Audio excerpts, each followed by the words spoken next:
Halo guys, selamat datang kembali di channel Ivan Akbar 67. Dalam video kali ini gua mau bahas Tsukiga Michibiku atau sering dikenal dengan Tsukimichi. Seperti biasa gua tuh bakal bahas dari sisi web novelnya. Gua bakal bahas lanjutan anime Tsukiga Michibiku berdasarkan web novel chapter 255 sampai chapter 261. Video ini tentunya adalah kelanjutan dari video sebelumnya. Jadi buat kalian yang belum nonton video pembahasan yang sebelumnya, kalian tuh bisa nonton videonya terlebih dahulu. Video ini satu udah jelas spoiler untuk lanjutan animenya. Jadi buat kalian yang gak suka spoiler, kalian bisa close video ini. Sebelum kita mulai, gua mau ngingetin lagi ke kalian, jangan lupa untuk subscribe channel ini. Dan jangan lupa juga untuk nyalain loncengnya supaya kalian dapat notif kalau channel ini update video terbaru.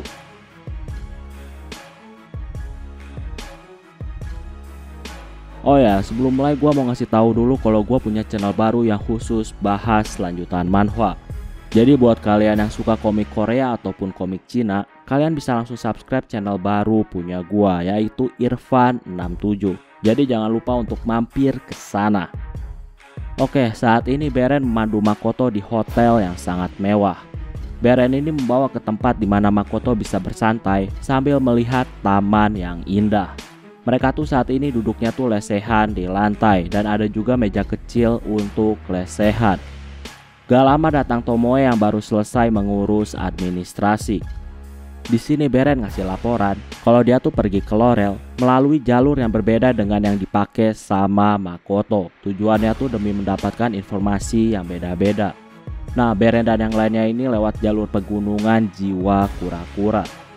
Beren di sini ngasih tahu ketika berkunjung ke desa dwarf yang ada di Lorel, ternyata perlakuan orang-orang di Lorel terhadap demi-human tuh bisa dibilang berbeda daripada negara-negara lain. Nah, negara Lorel ini ternyata lebih menghormati dan menghargai demi-human. Itu semua dikarenakan negara Lorel ini ternyata mengikuti apa yang udah diajarkan sama para orang bijak. Orang-orang bijak tuh gak mendiskriminasi demi-human. Makanya negara Lorel juga memperlakukan demi-human dengan baik. Tapi itu semua dulu ketika ada orang bijak. Ketika nggak ada orang bijak, perlakuan manusia di Lorel ini mulai berubah lagi. Dan itu dikhawatirkan bisa membuat hubungan yang semakin buruk lagi. Beren di sini ngasih tahu ada beberapa dwarf yang mau ikut Kuzunoha. Makoto juga di sini tuh nanyain soal Mariko-san. Beren di sini bilang kalau dia tuh nggak tahu banyak soal Mariko-san. Tapi kalau dari segi penampilan, mereka tuh adalah gadis-gadis imut yang sangat kecil. Dan mereka juga bisa dibilang sangat suka pakai topi. Sedangkan untuk kekuatan bisa dibilang Mariko-san kuat. Tapi mereka juga di sisi lain tuh terkenal malas. Dan mereka tuh lebih suka terbang daripada jalan. Intinya kurang lebih Mariko-san ini tuh mirip kayak Pararo. Atau lebih tepatnya kayak peri. Si di sini ngasih tahu kemungkinan Mariko-san hidup berdampingan dengan Nagadoma di labirin. Kemungkinan besar Nagadoma tuh setuju untuk hidup berdampingan sehingga mereka tuh nggak perlu saling bertarung. Tomoe di sini berpikir dan dia tuh setuju dengan pendapat dari Si. Dengan sifat Nagadoma, gak menutup kemungkinan kalau Mariko-san dan Nagadoma tuh hidup berdampingan. Di sini Beren juga memperlihatkan pedang yang dikasih sama kepala dwarf yang dia datangi. Katanya pedang itu untuk Makoto. Pedang itu adalah pedang favorit seseorang bernama Lori dan itu dijuluki sebagai pedang pembunuh naga iblis. Mendengar itu, di sini Iroha tuh sangat terkejut dan pingsan. Makoto saat ini memegang pedangnya dan dia tuh saat ini mendengar suara. Pedang itu memperkenalkan diri dengan nama Enkarev. Enkarev ngasih tahu yang bisa mendengar suaranya tuh cuma pendekar pedang yang terpilih. Makoto di sini ngerasa aneh karena dia sendiri bukanlah pendekar pedang.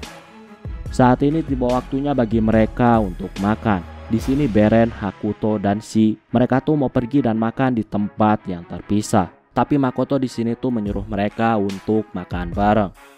Para pelayan pun saat ini datang menyajikan makanan dan di sana juga dibawain meja putar untuk makanan. Bisa dibilang kayak yang ada di restoran Cina.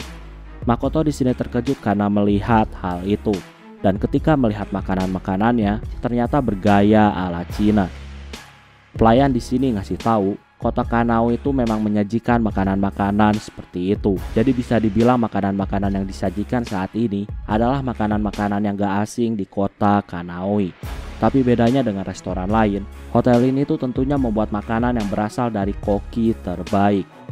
Makoto dan yang lainnya pun saat ini mulai menikmati makanan yang tersaji.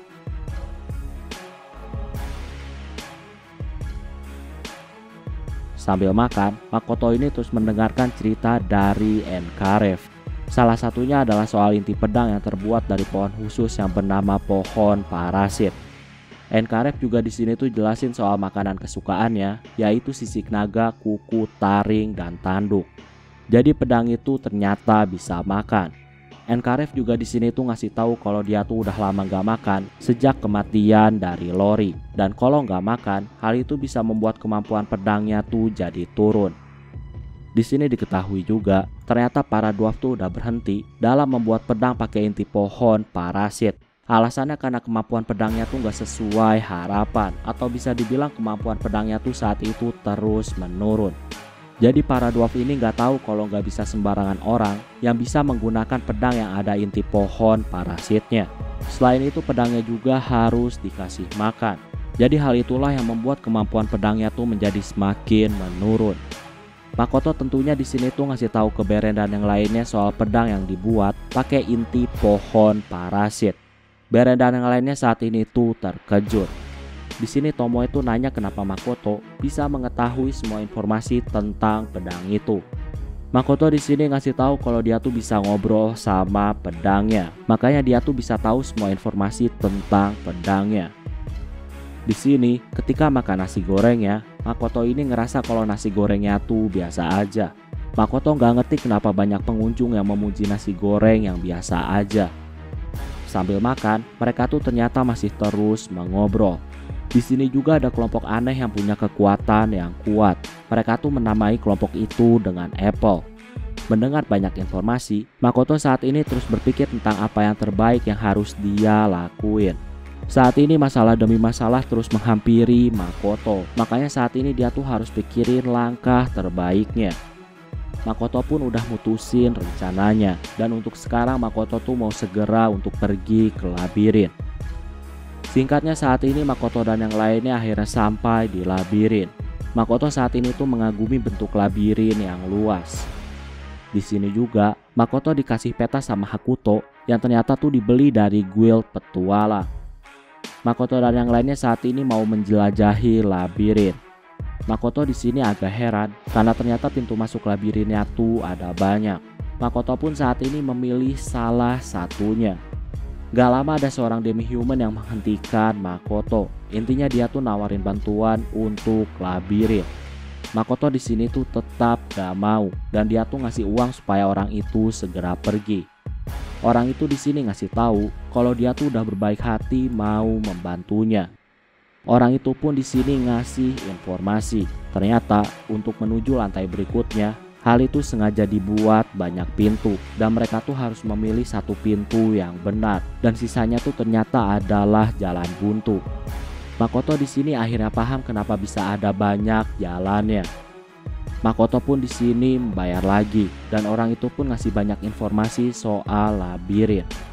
Dari informasi-informasi yang telah diperoleh, ternyata untuk menuju lantai 20 tuh gak semudah dengan apa yang udah dibayangin sama Makoto. Saat ini, Makoto dan informan bernama Gonzo masih mengobrol mengenai labirin. Diketahuilah, ternyata labirin yang tadinya gak stabil karena kehilangan naga doma, saat ini labirinnya tuh jadi stabil lagi sejak kedatangan Hibiki ke labirin. Jadi orang-orang tuh nganggapnya kalau Hibiki telah memberkati labirin.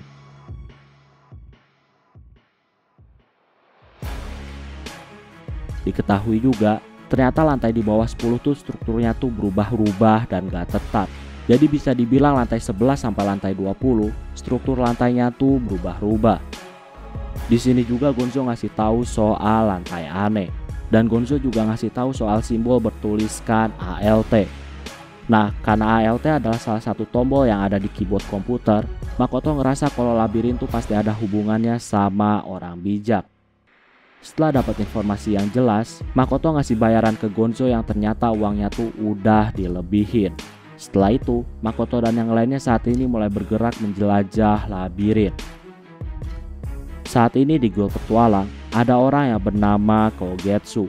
Kogetsu ini lagi berdiskusi sama beberapa orang, dan mereka saat ini terus mengawasi perkembangan party Makoto yang telah memasuki labirin. Bisa dibilang, kecepatan party Makoto yang bisa menjelajahi lantai labirin sampai lantai 3 di uji coba pertamanya, hal itu bisa dibilang adalah hal yang hebat.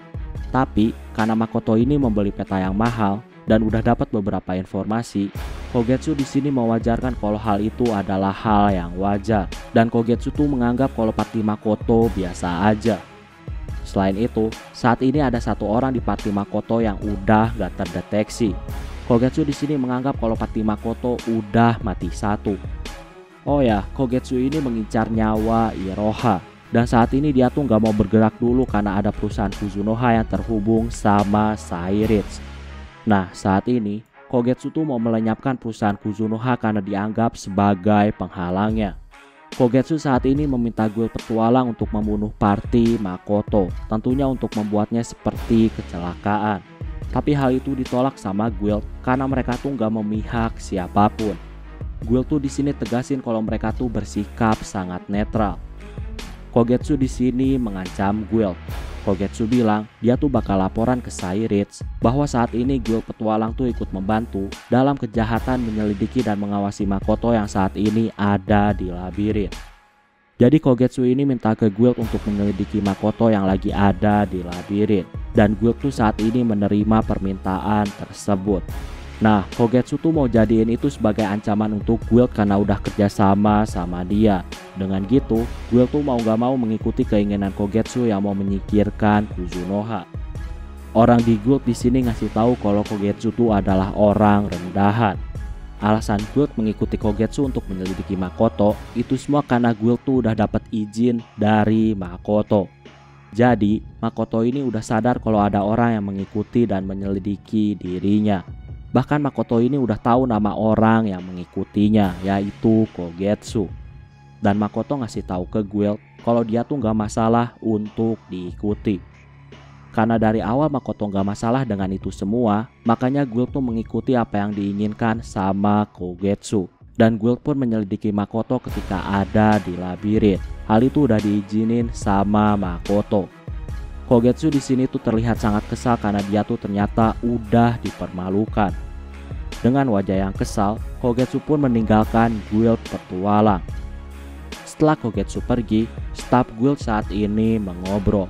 Dan diketahuilah salah satu sinyal yang hilang tuh adalah sinyal dari Makoto. Itu artinya saat ini Makoto gak terdeteksi sama radar guild petualang. Makanya orang-orang tuh nganggapnya udah mati. Tapi saat ini tuh masih belum jelas tentang apa yang terjadi.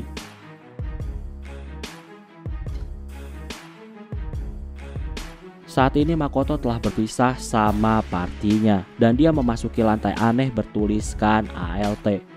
Makoto sekarang tuh gak bisa menghubungi siapapun. Walaupun gitu, orang-orang yang punya ikatan dan terhubung sama Makoto, semuanya tuh pasti menyadari kalau Makoto saat ini baik-baik aja. Dan mereka tuh pasti tahu kalau Makoto saat ini aman. Makoto saat ini terus menjelajahi lantai aneh, dan dia tuh udah menghabisi banyak monster yang menghalangi.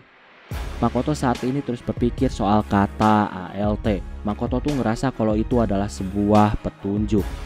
Makoto terus-terusan mencari portal pakai bridge-nya, tapi ternyata masih belum ketemu. Saat ini Makoto melihat garis cahaya dan dia tuh melewati garis itu. Ketika melewati garis itu, tiba-tiba muncullah suara. Makoto saat ini melihat ada sesuatu yang bentuknya kecil dan terbang. Makoto menduga kalau itu adalah Mariko-san. Dan ternyata itu memanglah Mariko-san. Bentuknya tuh bisa dibilang kayak peri dan dia tuh pakai topi. Peri itu ngasih tahu kalau dulu pernah ada orang juga yang berhasil selamat dari lantai aneh. Dan itu artinya Makoto adalah orang kedua yang berhasil selamat dari lantai aneh. Peri itu ngasih tahu orang yang pertama itu datang bersama partinya dan mereka semua tuh membersihkan lantai ALT. Singkatnya cuma orang pertama itulah yang berhasil selamat, sedangkan semua anggota partinya telah mati. Peri itu di sini tuh terus jelasin soal lantai ALT. Mendengar itu semua, Makoto di sini akhirnya paham kalau ALT itu ternyata kependekan dari alternatif. Peri jelasin, lantai ALT dibuat konsepnya punya tingkat kesulitan yang sama kayak lantai 10 ke bawah. Peri itu juga ngasih tahu kalau Makoto tuh nggak bisa memasuki lantai ALT kecuali udah menyelesaikan lantai sebelumnya dengan rekor fantastis.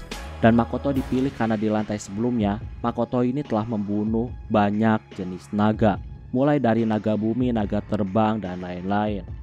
Peri itu di sini curiga kalau Makoto itu punya dendam sama naga, makanya Makoto membunuh banyak naga. Makoto di sini akhirnya paham kenapa dia tuh bisa dipilih untuk memasuki lantai ALT. Di sini mereka berdua masih terus mengobrol. Diketahui juga, ternyata penguasa labirin tuh bukan naga doma. Peri itu memanggil penguasa labirin dengan sebutan Master. Peri itu bilang, Master labirin tuh gak lama ini baru pulang ke labirin. Makanya saat ini labirin tuh menjadi kembali normal. Dan lantai ALT juga saat ini tuh berfungsi kembali. Makoto di sini tuh mau nanya lebih banyak, tapi peri itu terlihat buru-buru dan dia pun akhirnya pergi. Singkatnya Makoto kembali lagi ke partinya. Lantai 3 saat ini udah diselesain dengan baik dan mereka semua pun akhirnya kembali ke hotel ketika malam hari. Makoto di sini ceritain tentang lantai ALT, termasuk persyaratan khusus untuk dilempar ke lantai ALT. Mendengar itu semua, Mio nyaranin sebaiknya yang menjelajahi labirin tuh hanya Mio, Tomoe, dan Makoto. Beren dan yang lainnya tuh besok gak usah ikut menjelajah, karena bisa dibilang bahaya kalau mereka tuh sampai terlempar ke lantai ALT. Makoto di sini masih berpikir, dan tiba-tiba ada orang lain yang ikut nimbrung. Diketahuilah, ternyata orang itu bernama Rokuya. Rokuya ini ternyata adalah master dari masternya Sogetsu. Makoto di sini terkejut karena wajahnya tuh bukan wajah kakek-kakek, melainkan wajah pria muda. Makoto di sini curiga ada metode untuk menghentikan penuaan. Rokuya di sini bilang, dia tuh kagum sama Makoto yang berhasil melewati lantai ALT dengan mudah. Melihat Rokuya, saat ini kedua pengawal Iroha juga terkejut karena Rokuya tuh masih hidup.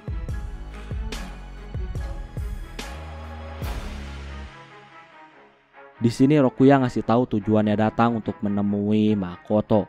Yang pertama, dia tuh sangat tertarik dengan orang yang bisa melewati lantai ALT dengan sangat mudah. Yang kedua, dia juga mau mengkonfirmasi tujuannya Makoto. Dan yang terakhir, dia juga mau ngasih pesan kepada Makoto.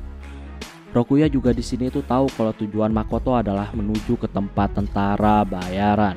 Dan Makoto di sini mengiyakan.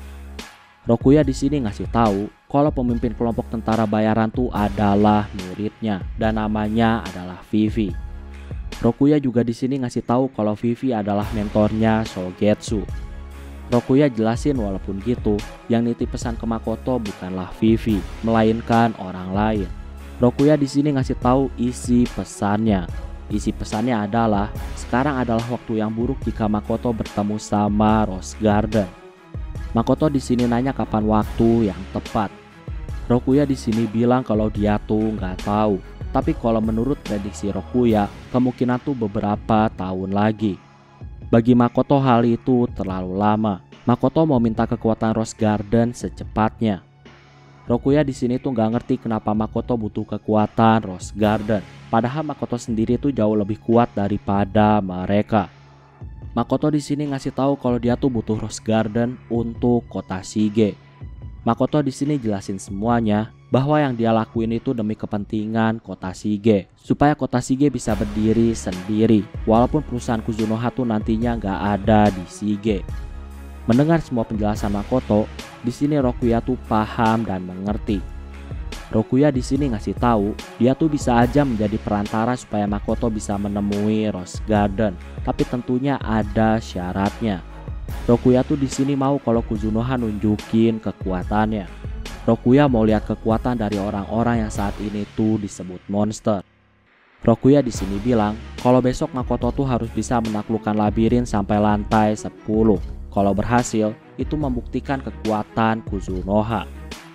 Rokuya juga di sini tuh ngasih tahu orang yang nitip pesan ke Makoto tuh adalah perancang labirin. Makoto di sini terkejut mendengar hal itu dan dia pun saat ini agak melamun dan berpikir, ketika sadar, ternyata Rokuya tuh udah pergi dari hadapan Makoto. Rokuya menghilang dengan sekejap dari hadapan Makoto. Tomoe juga di sini tuh sangat terkejut dengan apa yang telah terjadi. Rokuya bisa dengan mudah datang dan pergi tanpa disadari sama orang-orang. Mio juga di sini tuh bereaksi. Mio di sini meminta Sogetsu untuk ceritain semua tentang Rokuya. Intinya Tomoe sama Mio ini ngerasain firasat yang gak enak dan mereka juga mengakui kekuatan Rokuya. Karena dipaksa, Sogetsu pun cerita kalau Rokuya adalah salah satu orang yang disebut sebagai petualang origin. Di masa lalu, di negara tuh ada legenda soal petualang origin. Bisa dibilang petualang origin tuh adalah legenda.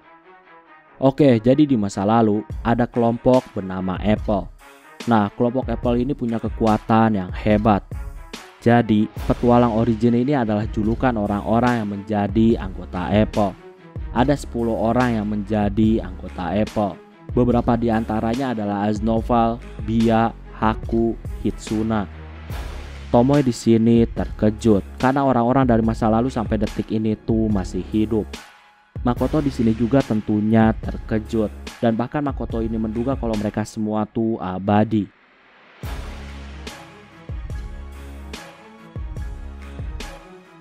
Makoto dan yang lainnya saat ini terus menerima informasi dari Sogetsu. Sogetsu di sini cerita kemungkinan Rokuya udah jadi semakin kuat dibandingkan terakhir kali dia bertemu sama Rokuya. Sogetsu udah gak ketemu Rokuya selama beberapa dekade, tapi penampilan Rokuya gak berubah sama sekali. Mendengar itu semua, Makoto mutusin untuk tetap ke labirin. Makoto saat ini minta Hakuto untuk jelasin semua analisanya supaya Makoto bisa dengan cepat untuk pergi ke lantai 10. Makoto mutusin untuk mengikuti apa yang udah dianalisa sama Hakuto. Di sini, Iroha ngasih tahu kalau dia tuh pernah bertemu dengan 2 orang kelompok dari Apple. Namanya adalah Haku dan Ginebia, atau lebih tepatnya adalah Bia. Oh ya, di video sebelumnya, gua tuh ngasih gambar Ginebia tuh sebagai anggota dari party Tomoki. Ternyata itu adalah orang yang berbeda. Jadi di party Tomoki tuh Ginebia yang dimaksud adalah Guinevere. Sedangkan untuk anggota Apple, Ginebia yang dimaksud adalah Bia. Jadi bisa dibilang gambarnya tuh beda dengan gambar yang ada di video yang kemarin. Iroha pun ceritain pertemuannya dengan kelompok Apple. Di sini Sogetsu juga ngasih tahu, terkadang orang-orang dari kelompok Apple, mereka tuh selalu nunjukin diri mereka. Ada yang nunjukin diri 18 tahun yang lalu, 50 tahun yang lalu, dan lain-lain. Intinya, kebanyakan orang-orang Apple, mereka tuh muncul di peristiwa-peristiwa yang sangat penting. Dan mereka tuh selalu muncul dalam sejarah besar yang ada di negara. Makoto di sini makin gak ngerti karena dari cerita orang-orang Apple tuh kayak sekumpulan orang-orang yang abadi dan sampai sekarang mereka tuh masih hidup, bahkan penampilannya tuh gak berubah. Makoto di sini ngerasa kayak lagi denger cerita horor yang dimana orang-orangnya tuh gak bisa mati.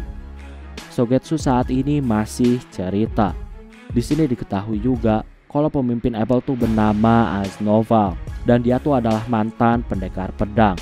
Rokuya sendiri adalah mantan pencuri. Haku adalah mantan pemanah. Ginebia atau Gia, dia tuh adalah mantan seorang priest atau lebih tepatnya pendeta. Singkatnya di sini Sogetsu ngasih tahu, job yang ada di guild petualang semuanya tuh terinspirasi dari kelompok Apple. Sogetsu di sini masih terus jelasin tentang job class yang ada di guild petualang. Semakin dijelasin, Makoto ini menganggap kalau konsepnya tuh mirip seperti game online di Jepang. Makoto saat ini paham setelah mendengar semuanya. Makoto di sini bilang, sebaiknya semua orang tuh bekerja keras dalam menyelesaikan labirin sampai lantai 10.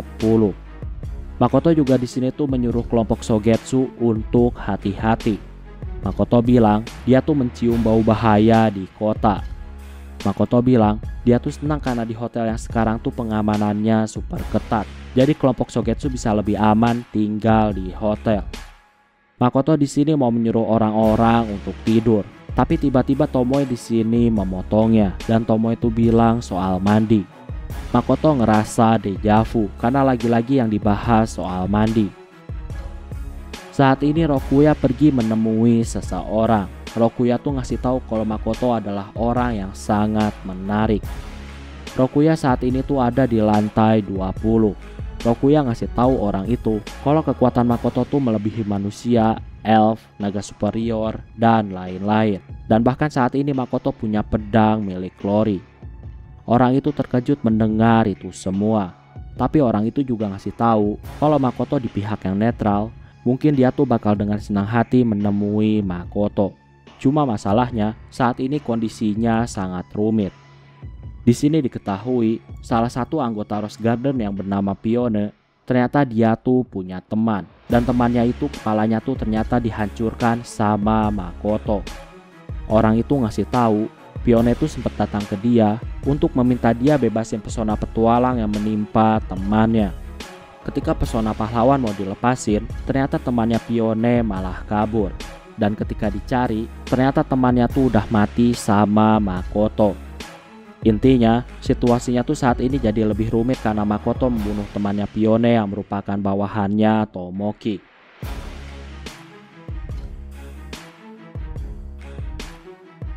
Nah, itulah untuk pembahasan video kali ini. Jadi di sini gua tuh cuma merangkum cerita. Kalau kalian mau lebih detail, kalian tuh bisa baca novelnya sendiri.